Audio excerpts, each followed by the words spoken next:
ఏలూరు జిల్లా పోలవరం పరిధిలో కామయ్యపాలెం జిల్లా పరిషత్ హైస్కూల్లో నిర్వహించిన ఉచిత మెగా వైద్య శిబిరాన్ని ఎమ్మెల్యే చిర్రి బాలరాజు ప్రారంభించారు. తలసేమియా బాధితుల కోసం దీన్ని ఏర్పాటు చేశారు. జంగారెడ్డిగూడెం మమతా మల్టీ స్పెషాలిటీ వారి ఆధ్వర్యంలో తలసేమియా బాధిత చిన్నపిల్లల కోసం ప్రారంభించినట్టు తెలిపారు. ఎమ్మెల్యే వైద్య పరీక్షలు చేయించుకున్నారు. ఉచిత పరీక్షలతో పాటు మందులు కూడా అందజేశారు. పలువురు రక్తాన్ని దానం చేశారు. అనంతరం కోల్కతాలో హత్యకు గురైన డాక్టర్ ఆత్మకు శాంతి చేకూరాలని కోరుతూ కాసేపు మౌనం పాటించారు.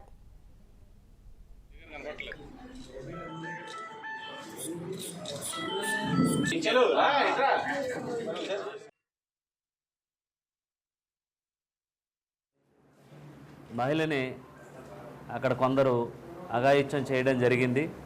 దానికి సంబంధించి ఆవిడికి న్యాయం జరగాలని మేము కూడా తప్పకుండా కోరుకుంటున్నాం. ఎవరైతే నిందితులు ఉన్నారో వారిని ప్రభుత్వం వెంటనే, అక్కడ ఉన్నటువంటి ప్రభుత్వం వెంటనే చర్యలు తీసుకొని మిగతా వారిని కూడా కఠినంగా శిక్షించాలని మేము కోరుతున్నాం. వ్యాధులు సంక్రమించి సరైన వైద్య సదుపాయం లేక ఏజెన్సీ ప్రాంతంలో, అలాగే సరైన డాక్టర్స్ అందుబాటులో లేక అనేక ఇబ్బందులు పడుతున్నటువంటి పరిస్థితుల్లో